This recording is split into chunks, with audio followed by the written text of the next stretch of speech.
Okay, we're recording. Okay, that's great. So it gets a bit official now, like we're doing a TV series. So we do the cut where I welcome you to our next webinar, Starting a New Place for New People, Where to Begin. A time to explore how to begin a new place in every circuit in the Methodist Church. I welcome everybody.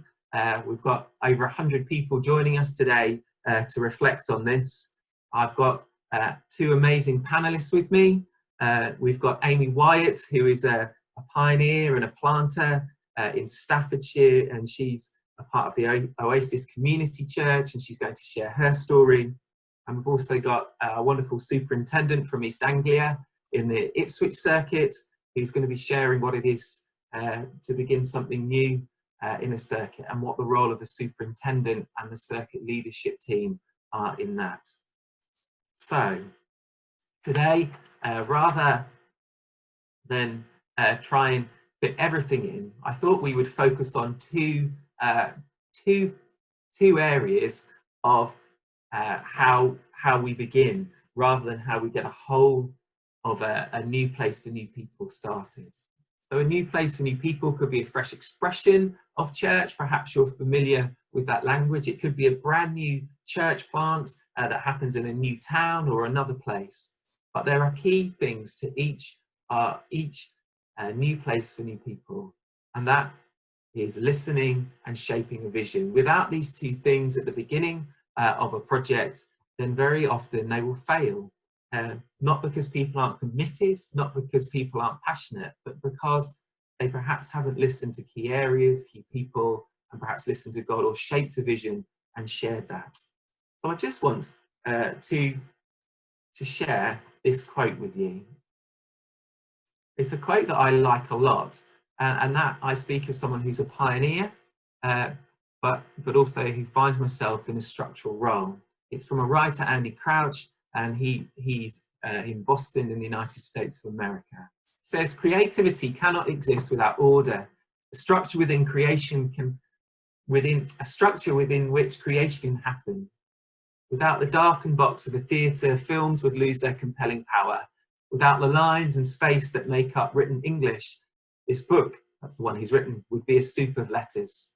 Creativity requires cosmos, it requires an ordered environment. So in a way, the Creator's greatest gift to his creation is the gift of structure, not a structure which locks the world, let alone the Creator himself, into eternal mechanical repetition, but a structure which provides freedom. That in some ways sums up what we are seeking to do as a church in this area of our God for All strategy, to see how our structures can support creativity that will plant new places for new people. So our hope is that we will move from new places for new people being a novelty on the fringe to assumed practice for us as a church. That rather than being the exception of what we do, the exceptional circumstances, they'll move to being something that we expect to do in every circuit and context across the Methodist connection. And the hope is that it will move from a fringe activity to something that is at the core of our mission statements and our mission planning, and where we put our resources and our people, that it will be core to who we are as the Methodist Church, that we will be a church that plants new churches. It's quite an exciting vision, but it has to begin on the ground with some listening. So who needs to be involved in that listening process? At the centre of our churches, we have familiar voices. I put it here, it's a bit like BBC lockdown repeats of Dad's Army. It's a comfortable feel, but they're from a bygone era. How can we bring in the new contemporary programmes and voices to the centre of our discussions about what church needs to be in order to connect with people who aren't yet a part of them? We need to listen to the itchy fringe, those faithful people who are committed to the Methodist Church, but believe there could be something different. How do we bring those into our structures to share their views and the things that they're listening to, and how they believe church could be different? We also need to think about the community around us, listen to those people that are rooting for us already. It's so easy to think that people don't want anything to do with church, when actually They do. People root for what we stand for. How can we partner them? But listening is an opportunity to find new relationships with our communities rather than inherited ones. One of the big challenges for me when I was a minister in my previous appointment was that I realised the schools didn't like me going in and doing assemblies. I had to forge new ways of connecting with those schools. But that came through listening rather than inheriting ways of connecting with them. And also, how do we, the people we need to involve are those that are have no connection with us yet, but where we feel the Holy Spirit is leading us to be and to begin a new community. So, listening.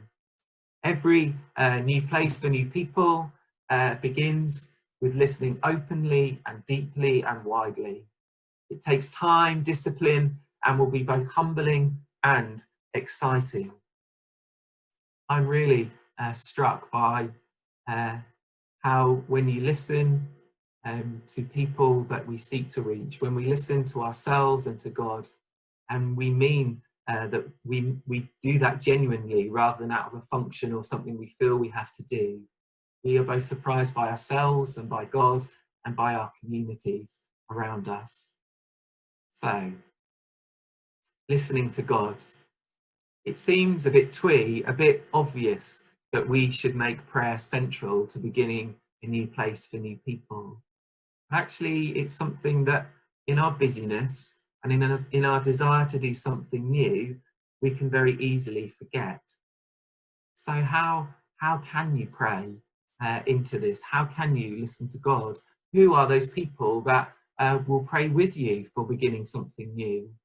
Who are those that will pray for you? They may not want to be a part of it. But actually, how do we encourage those faithful prayers to listen to God for us as we seek to do the new thing?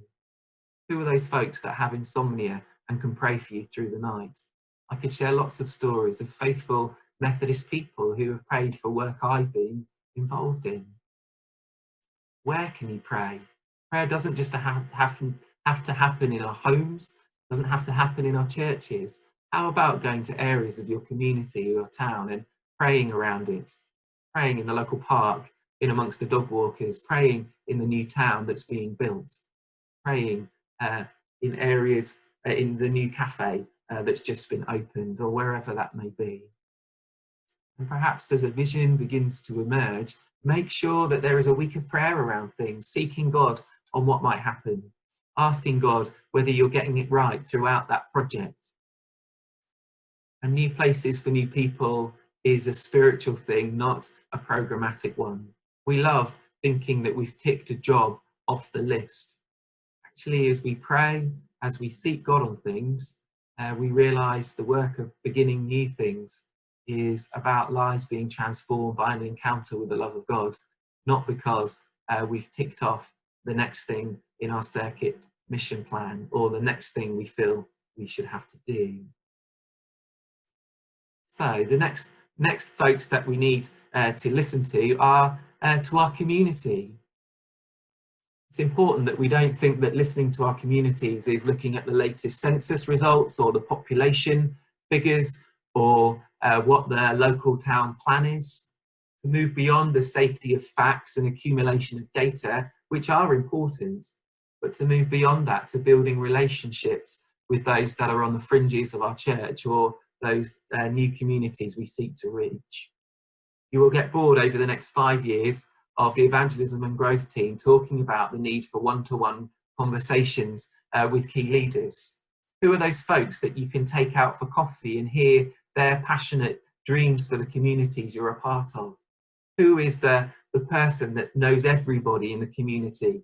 Take them out for a coffee. Speak to the local school head teacher. Ask them about what their dreams are for the young people of the village or of the town. Go and chat to the local farmer when they're perhaps not out in the fields at a quieter time during the year, and go and chat with them about what are the issues for the rural community. Chat to those folks that care passionately in the places you're a part of. Build those relationships, talk to them, keep a record of those conversations and see what comes out. Also, we all know that digital is really, really important. Look at us now, 100 people gathered, and we wouldn't have dreamt of doing that at the beginning of March. But what is the digital community saying about your community? It may be some of you here today are wanting to start a digital church, or it may be that you're wanting something to begin physically in the communities around you. But we have a great opportunity to be a part of Facebook groups and digital communities, to listen to what folks are saying, to hear what the dreams, what the struggles of our communities are, and begin to plant a community into those places, because we know what is on their hearts. And find new ways of connecting. I was chatting to one pioneer the other day who has made a video of their local community, interviewing people and asking them what they care about. What are your creative ways of connecting? Oh, gone the wrong way. Like all good preachers, I repeat myself. That's not true. There's some words, but I won't dwell on that. And what about listening to yourself? Key to any beginning any new work is, why do we want to do it in the first place? The task of New Places for New People is not to save the Methodist Church. It's not to make sure we've got enough numbers to keep us going for the next few years. The why is that we want people to encounter the love of God. We want people to be transformed by a living relationship with Jesus. If that's not our why, then we need to be careful the reasons why we're doing it. And that's the discussion that we all need to have with our circuits, with those that we're working with, about why are we doing this. It's not to prop up what we have, but to reach for new places for God. As you listen to yourself and to ourselves as circuits, we realise we can't just look in the mirror. Often when we're planning new things, we are looking at things that will connect with who we are. We need to get beyond the mirror and be honest about what we are wanting to do. As you listen, why are you feeling certain things? If you're feeling resistant, is that because it's the wrong place, or is it because you feel God is stretching you to a new work, to trust him in a different way? Why are you feeling enthusiastic? Is it just because you've really connected well with someone? Perhaps enthusiasm is good, or it could mean that there's a blind spot. And then as you reflect, what is your role in it? Is it simply to be someone that initiates? Is it that you are someone that has power in this situation to release funds and resources that a new place might spring up? Is your role as somebody that might talk to the awkward people that would try to block it? Or are you the pioneer that has a desire to start something new? And then what must we let go of? As we listen to where God is calling us, that probably means we need to let go of some of the things we've held on to for a long time. Maybe we need to let go of things we've always done because we've always done them, and find the meaning in the things that need to remain, and let go of the things that we do because we've always done them. That's my few reflections, and I think it would be good now to hear from Amy Wyatt, our pioneer. So Amy, over to you. I'm going to stop sharing my screen and let you do it. Let you share yours. Hi everybody, it's great to be here. Hopefully I'm going to share some little nuggets that might be helpful to you as you start off, and I'm going to try and share my screen so you can see some pictures, and hopefully I'll be able to work it out. Hold on a second. Is it working? There we go. So I thought it might be helpful, if you're a visual learner like me, it might be helpful for you to just get a picture of Oasis Community Church. So this is some pictures of the church that I lead now. I'm Amy, I'm married to Steve, I've got 2 children.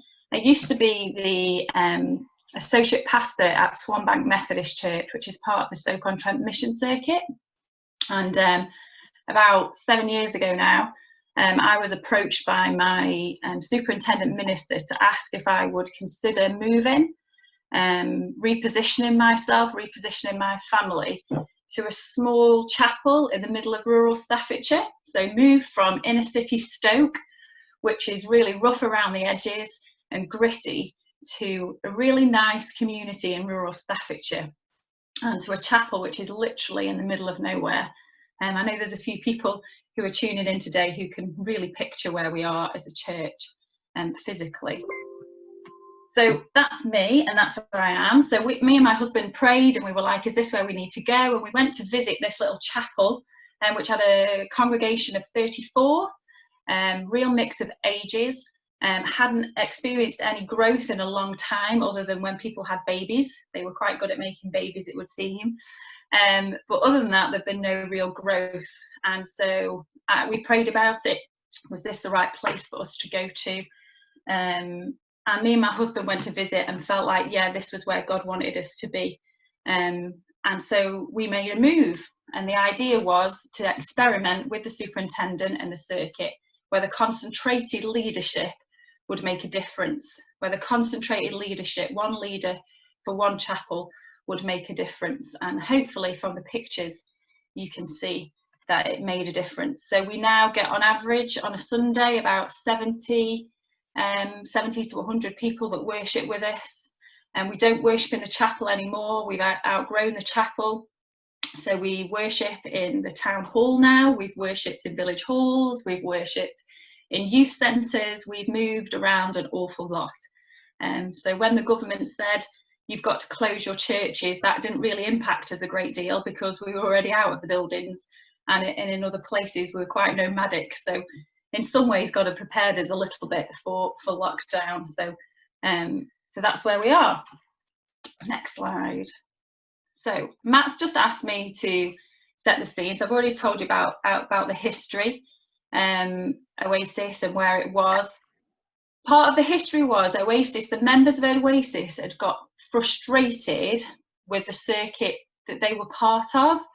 And I don't think that's not a criticism of the other circuit. It's just the DNA of the two congregations, or they were very, very different. So Oasis's DNA was different. And so they were kindly allowed to leave the current circuit that they were in and move to the Stoke-on-Trent Mission Circuit, which was the Burslem Mission Circuit. So they totally shifted circuits, circuits, that's the word. I'm not very Methodist, sorry. Totally shifted circuits. And that's how I ended up being there. But what was really apparent to me was they were hiding. That as a church, when I went and I listened and shared conversation, this amazing group of people in Oasis Community Church didn't realise how amazing they were, but were also hiding in this chapel in the middle of nowhere. And so I felt like they were a bit like the hobbits, and they were hiding in the Shire.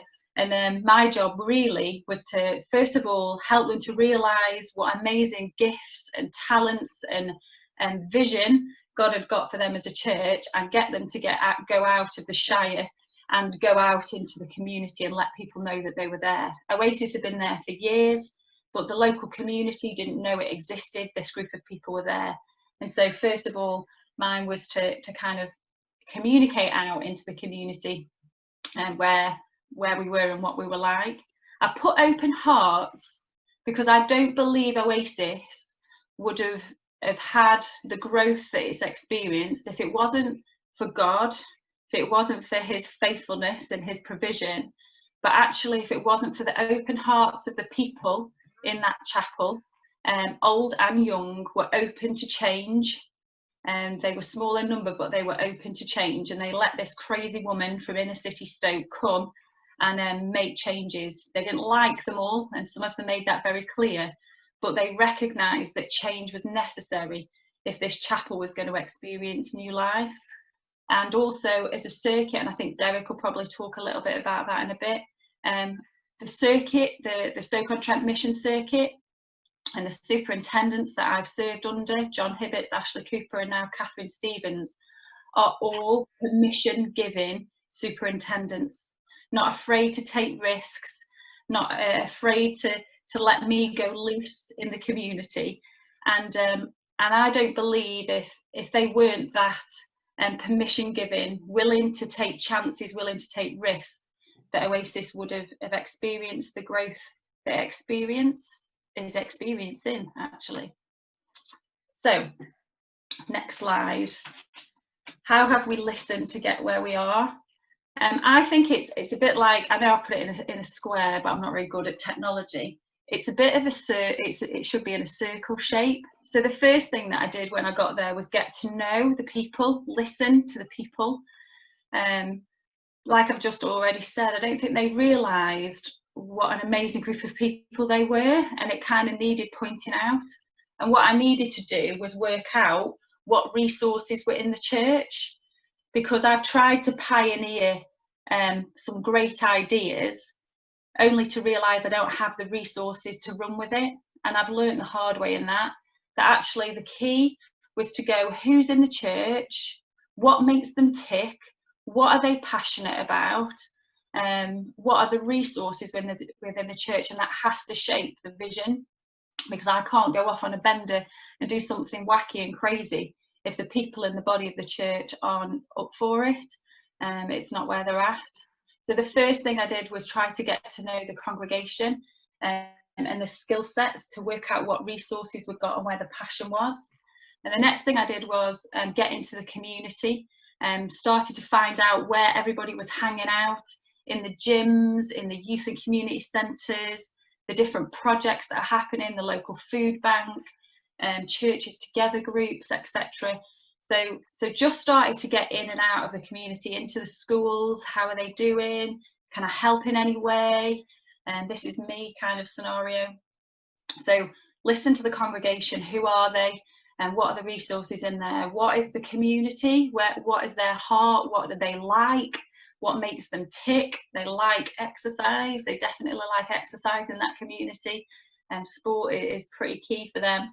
And then the next phase would be listening to God. So I then sat the congregation down, and the key leadership. I have a leadership team. It's not a decision-making body, but it's the sounding board for me. And that leadership team represents the different groups of people in the congregation. And we set a mission statement. So our church mission statement is, we, Oasis Community Church, exist to immerse ourselves and others in the refreshing love of God expressed through Jesus Christ. Because we recognise as a church, we first of all need to immerse ourselves in God, in prayer, in worship, in word. And then once we've been immersed, we're full and able to share out in the community, kind of overflow into the community. So we set a mission statement. That mission statement is really specific. So at the time when I first arrived, we were focused all over the town. Oasis is squashed between a farming community called Biddulph Moor and a towny community called Biddulph, and we were in the middle. And when I first came, Oasis was doing serving in both, trying to do stuff in both. And I was like, we don't have the resources to do that. We have the resources to do one or the other. Where are we going to focus our energy? And after a lot of prayer and a lot of conversation, we decided to focus our energy in the farming community on Biddulph Moor, which is real village. There was lots of churches in the town. So we were like, do you know what? There's some great vicars and great ministers doing stuff down there. Let's go up on the moor, let's go to the rural bit and see if God can use us there to bless the community. So our mission statement is really specific, and it meant when people came to me with ideas, I was able to refer to the mission statement to go, is this in line with our mission statement? If it is, well, let's see if we can do it. If it's not, no, it's not happening. To keep us focused, and that we weren't spreading ourselves so thinly. I'm hoping this is all helpful information and I'm not boring you. And then the whole circle bit is about listening again. The cycle begins again, because once we'd done those things and the church started to grow and then we got known in the community, we needed to listen again and then start that whole process again. What new resources have come into the church? What new passions have come into the church? How has the community changed? What is kind of in the lead, what is the big issue in the community now, and so on and so on. So the cycle just continues, getting to know the people, listening to community, listening to God, and we keep on going as we grow. Next slide. What advice and patterns and models? Make yourself visible. We had to make ourselves visible. We somehow had to let the community know, hey, we're here. This is who we are. This is our mission. This is what we stand for as a church, and let people know about it. So we did things like the hoodies. So our church colour is purple. So everybody knows now when they see a purple hoodie in the town, it's Oasis. So we learned to market ourselves as a church community, and we protect that identity. We fiercely protect that identity. And so with regards to Sunday worship, the local people host the services through. Local preachers come and preach, and that is it.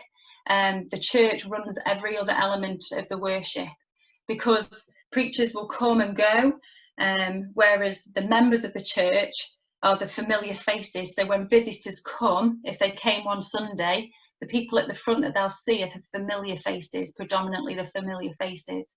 And that created consistency. When I say become part of the community, we became part of the Village Hall Committee. We joined every local social media site and part of every Facebook group that the town can offer. Because when we join those groups and we like what they're doing and we comment, that is a community in itself. And we've been consistent and we've been faithful. There's certain things that we do every single year without fail, like Easter egg deliveries, just to name but a few. And last but by no means least, what had I wished I'd known, the first open doors. You can't put new wine into old wine skins, but what you can do, so there's a few things that we do in other churches where we perhaps have different DNA, but that church continues, and on the side of that we run new projects. I hope that makes sense.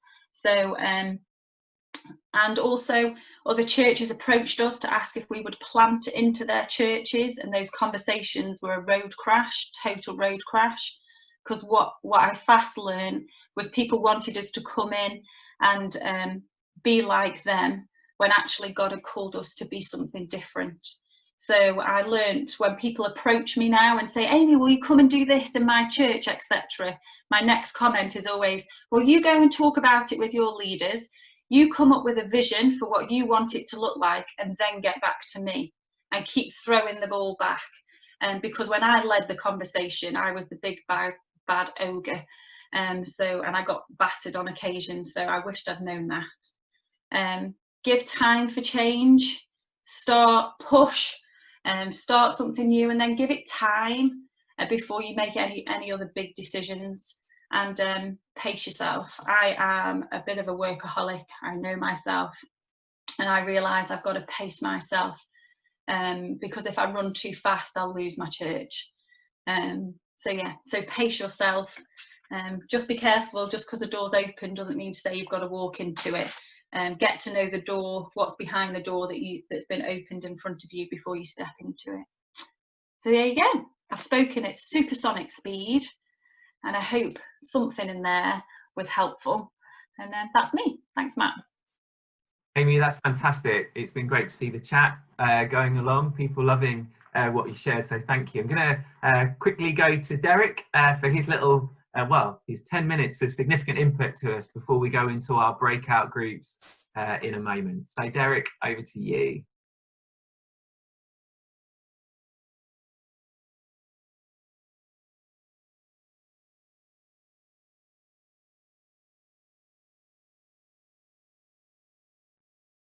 You okay, Derek? Can you open up your mic?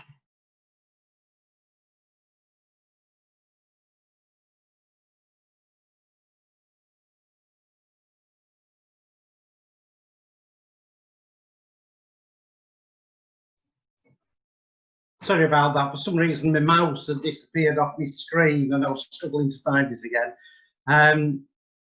I'm Derek Grimshaw. I'm the superintendent minister in the Ipswich circuit, and I've been in this appointment since September 2013. I think it's fair to say that when I came into the circuit, we possibly all believed that we had a strong missional approach. We were already employing 4 people, lay people, in lay outreach posts. And I think, to be fair, we'd have possibly jogged along quite happily like that until the middle of July of 2015, when we decided we'd have a circuit leadership team away day, and we were led by one of the district's learning enablers. And what happened during that day, we looked at the 7 marks of a successful circuit, and we marked ourselves on each of the different aspects, and we scored dismally. And I remember driving home at the end of that day and feeling utterly miserable, as though we were failing. But the outcome of that day was we established a new leadership team with a new style, with a very, very deliberate aim to being far more missional than we had previously been. The strapline on our circuit mission statement is "the church at the heart of community." And we realised we were actually the church at the heart of the church's community, rather than the community at large. And following that, it led to us having a slightly different approach. During 2016, we had 2 ministers who moved on from the circuit. One of them had been a deacon who had been brought in to look at one of the areas of great deprivation in Ipswich town. And she had gone out and looked at where people were congregating and discovered that people were actually meeting in the local library. And as well as God would have it, she went and had a word at the library, discovered that the library manager was a practicing Christian and desperate to do some work with church. And so we became a church in the library and ran what a lot of people would refer to as messy church regularly on a Friday tea time, getting in quite considerable numbers of families, quite often families really low, high on the poverty scale. When the deacon left, we were in a bit of a dilemma as to what to do. And there was conversation in the circuit about an exit strategy.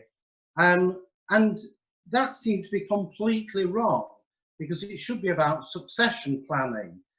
And so we employed a lay employee to pick up 2 aspects of the work that the deacon had done and then run with it. In the years that have passed, that work has just grown and grown and grown until today we're regularly getting families on a Friday, and even during the period of lockdown, those families have been contacted through social media on a regular basis, and we live stream now every Friday. And we're reaching somewhere in the region of 30 families a week in an area that a lot of churches just wouldn't go anywhere near. So that work continued to develop. The following year, in 2017, we had a further minister moved on from the circuit, which had taken us from 7 ministers down to 5 already. And when we went through stationing, we didn't get a minister to replace. And so we sat down and talked about it and decided that we would use the money that we would have spent on that minister and increase our lay employees in outreach positions. And so it's taken 2 years to really develop that work to the degree that now we have 8 lay employees doing outreach, all part-time, but doing outreach, covering nearly every church in the circuit and working in areas from town centre, seaside resorts, and small village chapels. So covering a wide range of different mission opportunities. And so we have now shifted to a position, we currently actually have 5 presbyters, but we have a range of outreach work. The coronavirus could have really scuppered everything that we planned to do. And there was a point in March when we seriously looked at the possibility of furloughing our lay employees. And we got them together for a Zoom meeting, and I spent possibly 10 minutes with them one Friday morning, and 10 minutes into the meeting I thought, wait, we're not going to do this, we're just going to keep paying them, because all of them were just doing more work than they've ever done. And today we're investing heavily in websites. We've created during the coronavirus an updated website. We're now working out of 2 different libraries in Ipswich.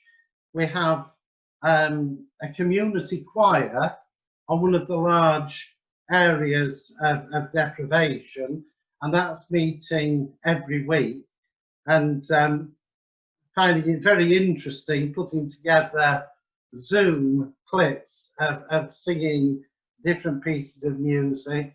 We're using social media, and at the moment we're live streaming services that are going out to literally hundreds of people each Sunday, and suddenly the restructuring that we've done in the circuit is developing more and more work.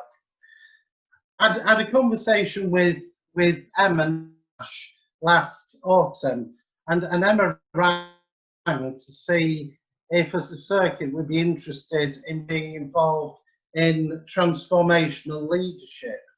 And one of the problems we have as a circuit is we're looking at 18 different churches, and I've got to say not one of those churches is in a position that I would even consider being vulnerable and consider closing. And the difficulty with that is the wide range of things that need to be done. So having attended a weekend back in January that now feels to be absolutely ages ago, we decided to create a leadership team divided by the 4 key points of our calling. So we haven't reinvented anything, we've taken something that's already there and tried to make it work. And so we now have a minister and the circuit steward picking up worship, another one learning and caring, another one service, and another group picking up evangelism. And then folk like me and the person we would consider to be the senior circuit steward doing all the management stuff. And it's interesting because with a division of labour like that, we're able to pick people that have got the skills in those areas that are really committed to it and moving us forward. So as we start to move through lockdown, we have a team of people now looking at what worship might look like post this experience. We're looking at doing online Bible studies and house groups. What it might look like to have a house group bubble, which is the sort of latest line. Looking at how we support things like care homes and the whole issue around racism that's come to the fore over the last couple of weeks. So we've got groups looking at specific areas to develop on. And so that's really where we're at the moment. And I think it feels as though we're on the threshold now of being able to move forward and grow. And once this situation is over, I've got people sort of bubbling in the background, just waiting to get stuck in to doing new things as soon as we can do that, and the circuit is geared up to support that work. So that's where we're at the moment, Matt. Hope that's okay. It's fantastic. Derek, thank you. Really good to hear how you've shaped the Ipswich circuit. I'm biased. That's my home circuit, so it's the best. So I'm just going to share a slide with you now as we move into breakout rooms. What's going to happen is that you're going to be divided into groups of 10. That will happen automatically. So I hope you are okay with that, and I'm sure you'll be in a lovely group. I'd invite you just to share very quickly who you are, your name and things, and just tease out these questions in your group. Or it might be that you want to talk about the fact that the football season started again. You never know what happens in small groups when you set people off going. But here are some questions, or maybe there's some other areas that you feel are important to talk about as a group, having heard what's been shared. But what examples of listening well have you experienced? I'm not talking about a counselling session here. We're talking about the new places for new people context. What examples of listening well have you experienced? Perhaps you're at the start of this journey. So who are you trying to listen to now? And then this why question. Why are you wanting to begin a new place for new people? Take some time in your groups to discuss about that. We'd invite your feedback to come into the chat. People have been chatting during the input so far. Thank you for people that contributed. But feed in your questions, and we're going to come back here in 10 minutes time. Okay, so 10 minutes. In order to get into your breakout room, Emma's going to press the breakout button, and you have to choose to join that group. So you have to give your permission to join it. So Emma, if you can do that, that's great. Hi folks. Do feel free to type any feedback that you'd like to offer from your breakout rooms into the chat, and then I can read it out, and maybe our panel can comment on it.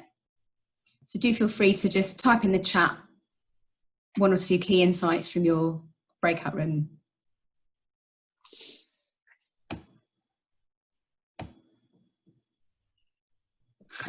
John says it was far too short. Sorry, John. Yeah, it's getting going, particularly if you've obviously got a lot to talk about, which is great. Amy, Derek and Matt have inspired people. Only just got through so no feedback so far. Perhaps we could come back to that later, or give people a bit more time to type.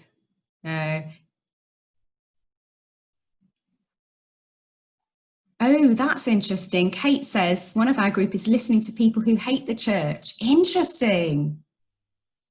So listening not just to people who are kind of warm to what we're doing, but listening to those who are not. Listening to our young people as well. No hurry to get back to church that is gobby but does nout. Classic quote in our group. Loving lockdown and being outside the building.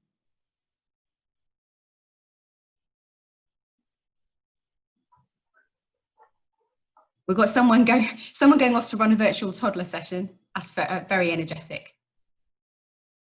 Yeah, so it sounds like there were some interesting conversations, but people enjoyed it and would have liked a bit more time to talk. Well, we're going to have Q&A time, aren't we? A bit later on, and get more interaction going. Yeah, so we won't be able to send you back into your small groups, I'm afraid, because you'll be sent into random groups again, as far as I understand Zoom. Is that right, Emma? No, they will go back into the same groups. Oh, okay. Well, I think if we do that, I think let's send people back into their groups in 10 minutes rather than have open panel, because clearly you were only just starting a discussion. Let's be pioneering and pivot our resources in a way that we want the church to. So about Yeah, we're 15 minutes time. We'll send you back into those groups. Okay. So Okay. I'm going to share my screen again with you. So thanks for looking at those questions. Sounds like you perhaps didn't get there because you were too busy introducing yourselves. So what about shaping and sharing a vision? It's really important that at the start you put a flag in the ground of where you believe God is calling you to plant a new church. Because this is the thing that you will hold yourself into account to as a team, as a project. You're saying, this is what we decided to do. It will stop you from getting vision creep, which is suddenly you feel like you can do everything. Being those that are looking for the new thing, inevitably, you'll perhaps get distracted by another new thing. But it's important to have a vision at the start so that you can say yes and no. A bit like Amy was sharing earlier about having the right mission statement as you're going along. So shaping a vision flows from listening. It needs to be a collaborative thing. Pioneers are great at having ideas, but they need people around them. Likewise, key leaders in circuits need to make sure people are consulted about big changes and investment of resources. Establishing the why, we've talked about that, but key in shaping the vision is getting new voices and new faces. We talked a little bit about that earlier on. Who are those folks that you're seeking to reach? Can you bring them into shaping the vision rather than trying to second guess what people need? But also a vision needs to be long term. Where do you want to head? But what are the short term things that you can put along the way to realizing your vision as a team? Sharing the vision is really important. You can't do it enough. Make sure that you and others know what you're caring about, what the vision is passionate about. Share the why of the vision. We are wanting to reach ... because ... and make sure the why is strong, because that will sustain you through the hard conversations. Who needs to hear your vision? Who are the people with power? Who are the people with resources? Who will be your advocates? Who will be your guides on the journey? And make no bones about it, this is going to be tough. Without sharing a vision of a different place, of a new way, people won't like it. That's part and parcel of doing the new thing, of something growing, because it challenges assumptions about how we've always done things. But if you're sharing it widely and with lots of people that care about you and your project, there'll be those that will get you through those tough times. And always invite others in. Make sure the vision is something that people feel they can become a part of realizing with you. It's not just about a small band of incredible people. It's about a group. It's about a growing momentum and movement that will begin a new place. And then don't write your vision down as a document and file it away feeling like you've done it. Actually, it's important that it's a living thing, evolving as you respond to the project growing and responding to those that you're seeking to reach. Experiment with your first vision to see if it's right. Don't say you're going to start a church for one group and never see if actually that group is interested in you beginning to encounter them and engage with them. Test what it is to start trying to reach these folks. Also, don't build an idol. I'm always challenged. Personally, I have a lot of good ideas, and I make them my little pet projects. But actually, if it's not about faith, then it's about me. How do we not build idols of our great new pioneering work or our new places for new people? And then, as you hone, make sure you keep praying. Make sure you keep asking God to knock off those rough edges and shaping it into what it needs to be. Right, let's move on quickly so you can get into your groups to keep talking with one another. So Amy, over to you again. Do you want to share a few minutes?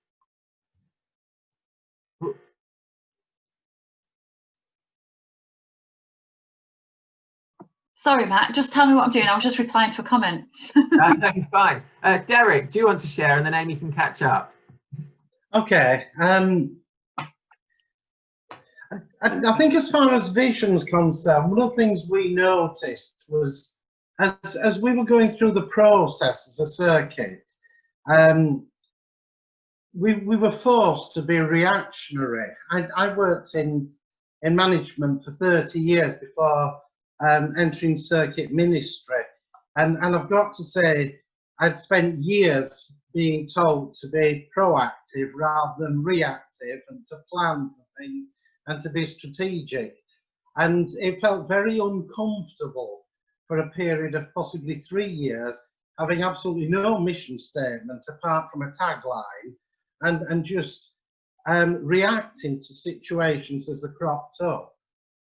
But I think what that did was, through prayer, we actually gave the Holy Spirit space to do things. And that's what I think the great gift of the coronavirus is, because suddenly I've been engaged in so many conversations saying, what do we stop to create space? And now in many ways, we've suddenly stopped a whole load of things. And now the vision is about, what do we start up again? And what do we start up that's new? Because now we've created that space. So we're now at a point when we're really putting together a proactive mission statement to say, this is how we now start to move forward. So I think that's been a real gift to us.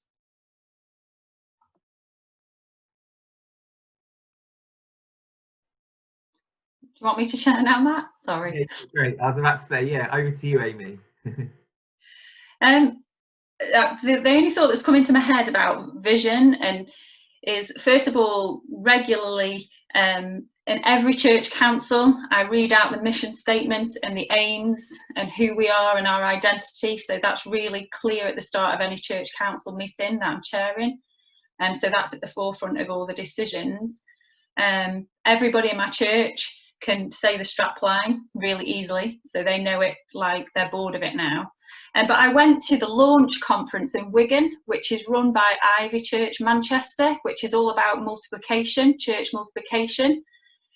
It was a phenomenal conference that I gained so much from, but it did a wonderful illustration of transitioning. And so I want you to imagine there's a chair, and next to the chair there's another chair, but one of the legs is on a brick, so it's a bit more wobbly. And then the next thing was like an exercise ball that women bounce on, etc., when they're in labour or whatever. And then the next chair was a chair with a brick under one leg, and the final chair was a chair that was flat on the ground.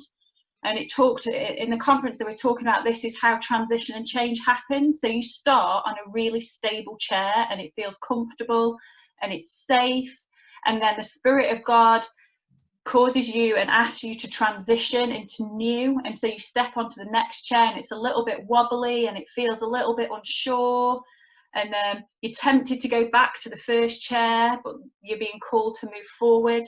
And so you stand, and then the next step is to step on top of the ball. Well, you can't step onto the ball, the new thing, on your own, you'll fall off. So it's about, you need to ask for help, people to come and help you to make that transition into the new.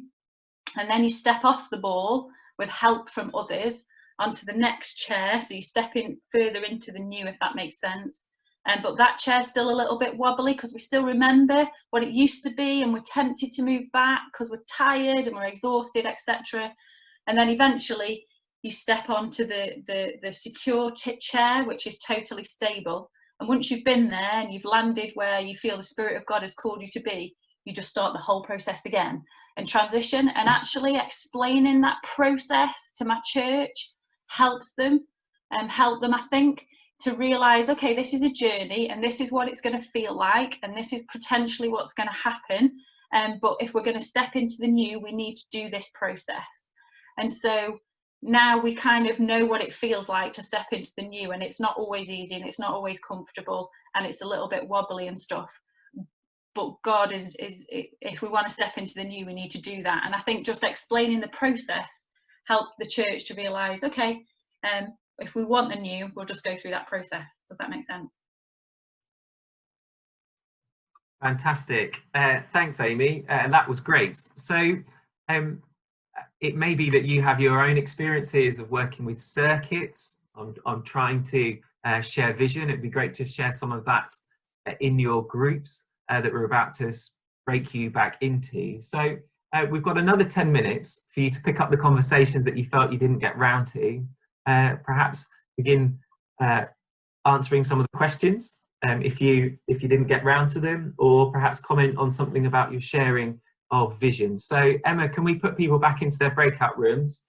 I'm going to give you 12 minutes because I'm feeling generous. Okay, so we'll bring you back at 20 past and then hear your comments and reflections. So thank you. See you in a minute.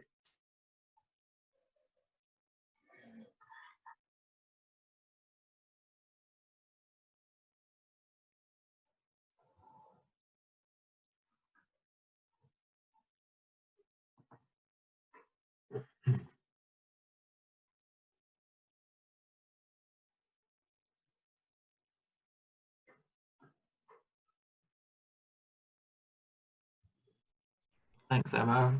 Fascinating comment from Kate Conrad saying an experiment can't fail. And I really like that, actually, because it reminds me of my school science lessons. And of course, she's right, because you're like, oh, is this a way of creating copper using these two chemicals? Oh, no, the experiment was a success because we proved it doesn't work. Have you been contemplating at home as well, Emma? That's what we've been doing, taking... What, trying to create copper? Yeah, you put copper sulfate into solution to car battery with crocodile.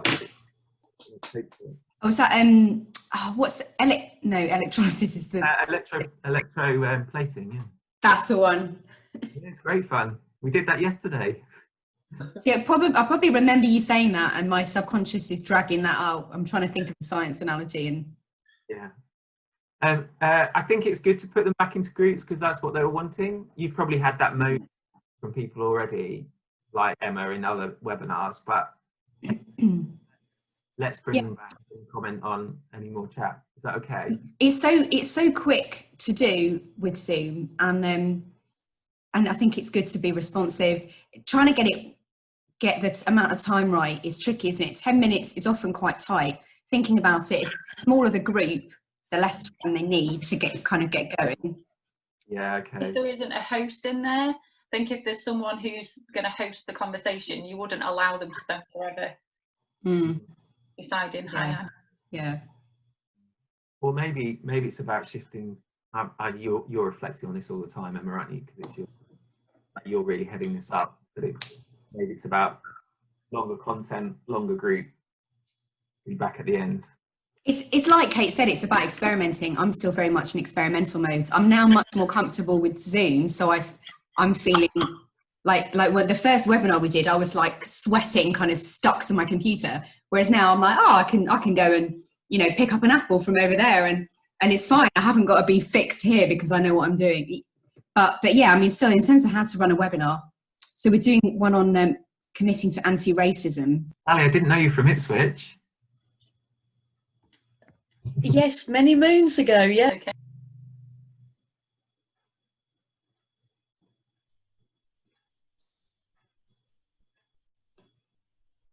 So we're going to do Q&A now. Matt has asked me to keep an eye on the chat, so do feel free to put your questions in chat, and then the panelists are going to comment on them. I hope you found the second session in breakout rooms really fruitful in terms of getting ideas going. So we've had a lot of comments just while people are typing and having time to think. We've had a lot going on kind of throughout the webinar. Kate made an interesting comment about experimentation. She said an experiment can't fail.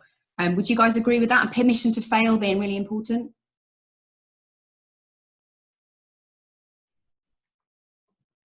Yeah, I think it's part of the moving the chairs, isn't it? Balancing on your chairs, it's all part of that process, I think.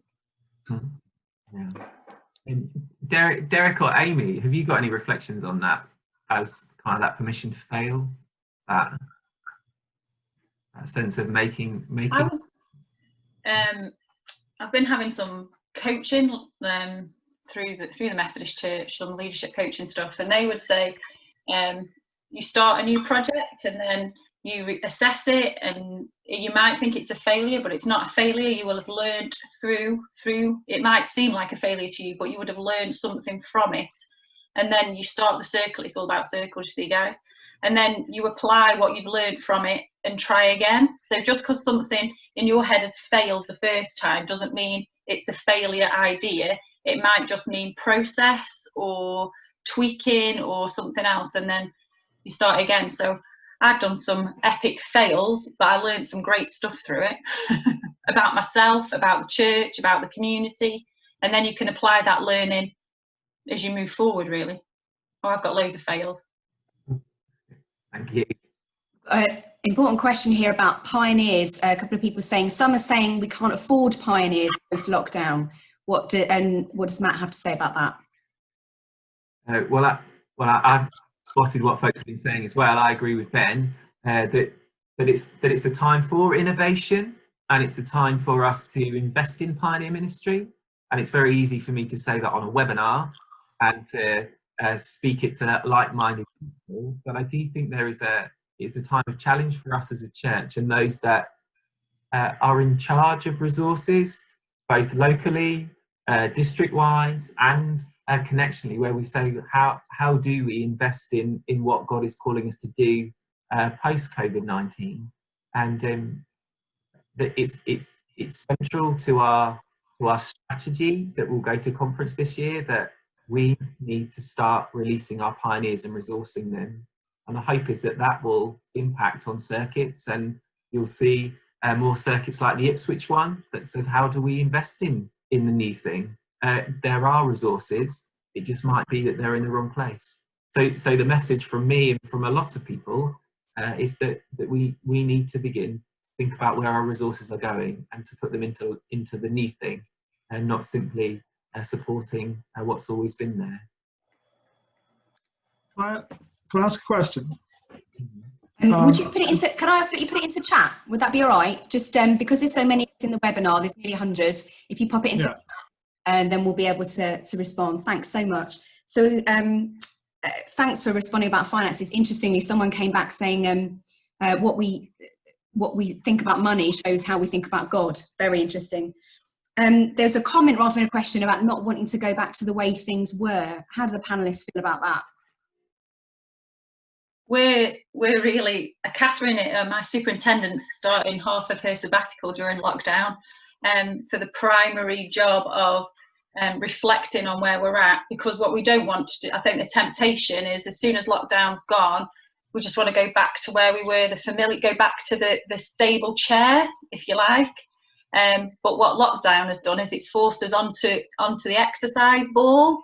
And we need to resist the temptation in this uncertain, wobbly season to just go straight back to the first chair, but actually to use this moving forward. So for us, we're not going to put our hope, we're going to change how we do our small groups, our home groups. They're going to stay on Zoom, because single parents with autistic children have been able to access discipleship throughout lockdown. They're all saying, we've never engaged with church so much, and we've gained new people. So it might be some people sit in a room physically after lockdown, but on the TV there's also other people joining in just like this, because this technology's been here all this time, and I've wrestled with how do we help people who are trapped and unable to come out in evenings to meetings and all that kind of stuff. How do we help them? And the technology's been there all along. So I think the best. I know I've used the word why an awful lot today, but chatting with folks around the connection and in other mainline denominations, they're asking the question. They're saying that before we do anything post lockdown, we need to ask the question: why would we want to return to how it's always been? Why do we need to open our church if worship numbers has gone up by doing it online? What's the reason for returning? And is it that we need to do church differently because we found that worship happens better online? So how do we do pastoral visiting better? How do we do our meetings better? So the key question, all that we're doing, be it established church or new forms of church, the question is why return to the old way when this new way is working really well? And that's not saying we shouldn't open our churches, but a big Holy Trinity Brompton church plants, resourcing church, the Anglican church, saying, well, perhaps God's calling us to be a house church now. We don't need to gather in big 125 people, because we're working really well, like meeting online. Perhaps we just need to meet in our lounges now. That's what God's calling us to be. So So why would we want to be different than we are now? Sorry, I'm waffling. Is there time for one more question? Wow, very hard to choose, so much in there. Someone made the comment about buildings and how if we don't go back into our buildings, we're going to have a lot more resources. I mean, any comments about buildings from any of the panelists? Sorry, Derek, do you want to speak? You're all right.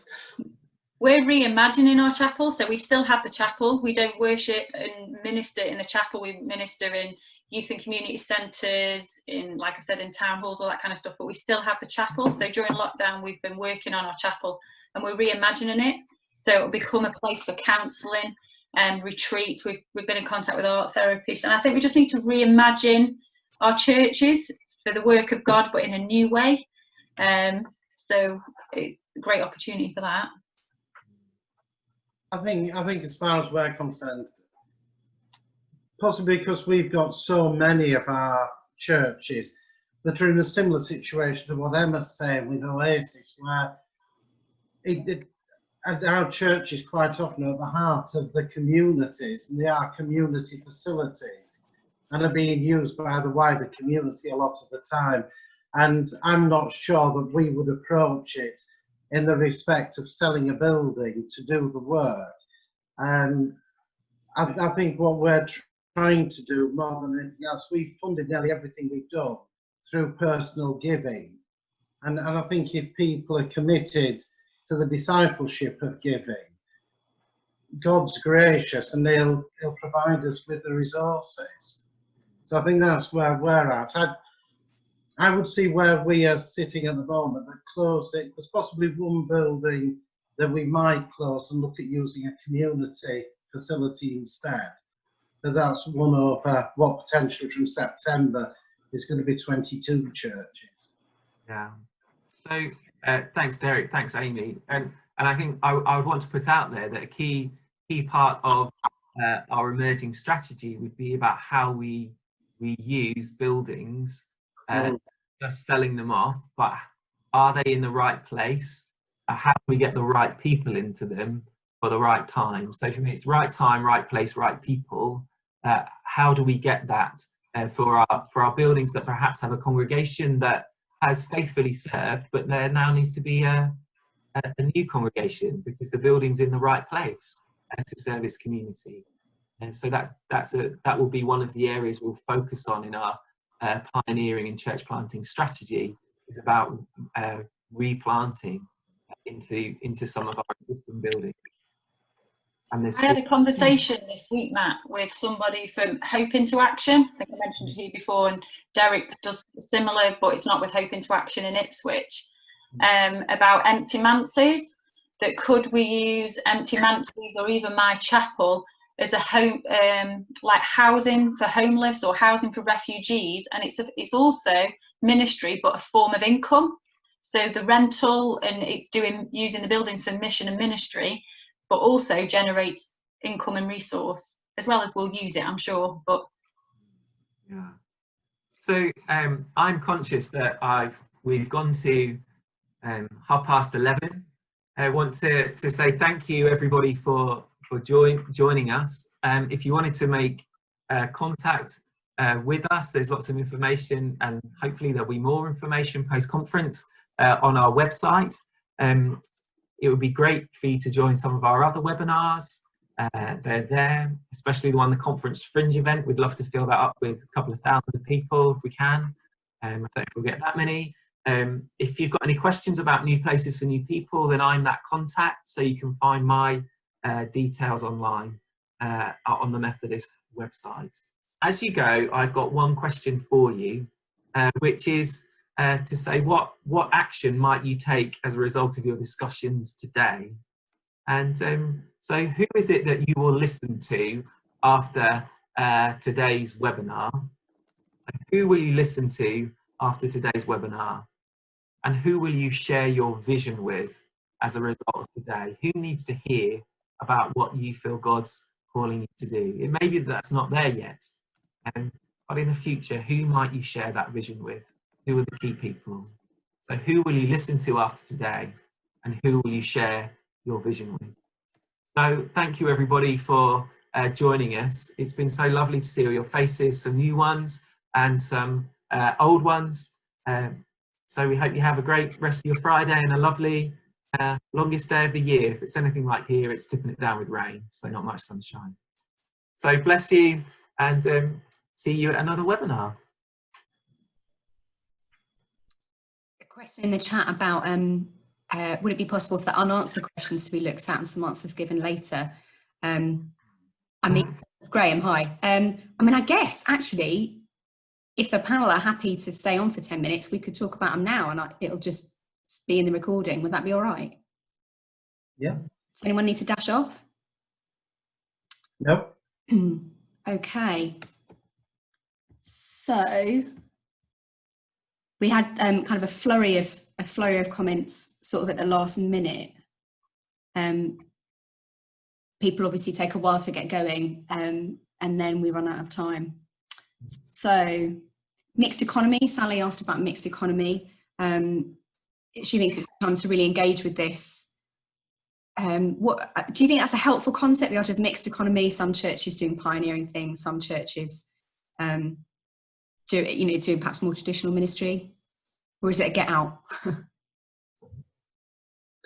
I think what we've tried to do during this time, there are a few comments about people who are shielding and people who are over 70s, and people that don't have IT facilities.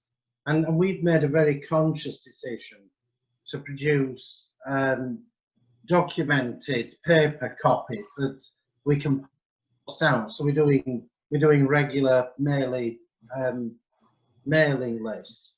So we're doing things like that because I think we've got to be careful, because there does tend to be a feeling of doing everything online. We're possibly talking about online because we're doing online at the moment, but actually we're doing a lot that is offline and is serving those people that are outside that internet community. We've done the same. We've done anything that's gone live, so all the services go on to DVDs as well. So those people are online but have a DVD player, they get that. If they haven't got a DVD player, they get the written. And those that have got real limited access to technology, they're the ones that I've visited at a social distance, whether it be through a kitchen window or in the garden, etc. They're the ones that I've been prioritising visiting, not the others. Mm. New places for new people, about reinventing the church or opening something new, or a mixture of both? I guess that's a related question. I don't think we should just throw out church. I don't think that's what the new places for new people agenda is. It's working really well for thousands of people, but it's not working for everybody, and I dare say it's not working for everybody in those hundreds of thousands of people. We need to rediscover the why we're doing established church, as well as the why in the new thing. So for me, it's saying let's bring life to everything, not just look for new life outside of the church. How is there new life in it can happen? How can every church be a healthy church and a growing church? And that's deeply related, because I think healthy churches and healthy circuits plant new churches. It's about health for everybody in the whole church. And so that is mixed economy, where there'll be so many beautiful, diverse expressions of Christian community.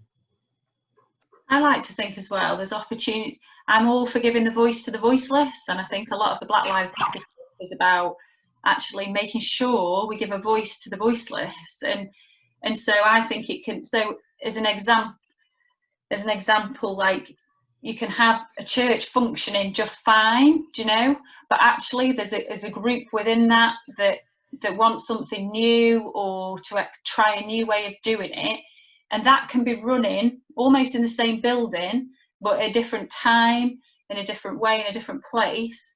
And it might be that this eventually dies and then this flourishes, or they both start to flourish, because we're not spending all our time attacking each other. We're creating safe place for people to flourish and grow in the way that they're designed to flourish and grow.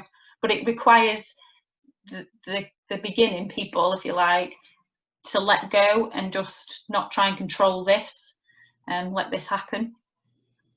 I think that's one of the things I would observe, that I've been involved in the Methodist Church pretty well all my life, and I've seen us try new things in traditional church, and it's actually being scuppered because of the people that actually like traditional church and don't like the new thing.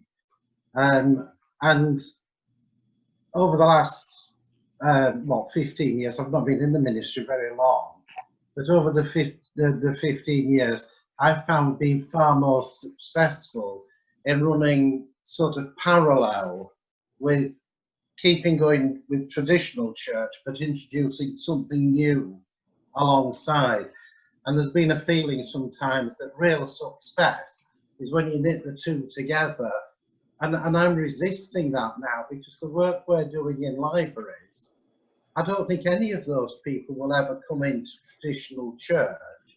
And actually what we're doing in the libraries now is traditional church for them.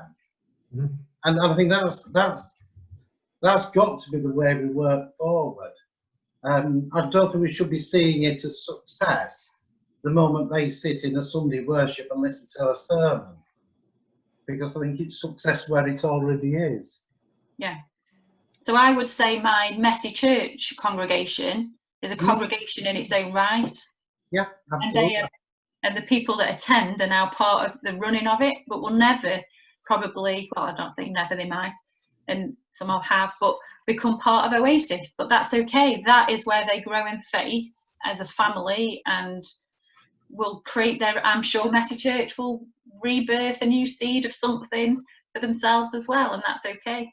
Yeah, and it's really interesting because it's something that has been wrestled with throughout church history as Christianity has made its way into different cultures. So Henry Venn, founder of Church Mission Society, used to talk about exotic churches and how we as colonialists would go to Africa and plant exotic churches, and that it would be this alien form. But as kind of indigenous churches arose, they seemed exotic to us. It's just where we are and what we're looking at from our cultural perspective. It's what we know. Okay, shall I stop the recording now? Anyway. Yeah.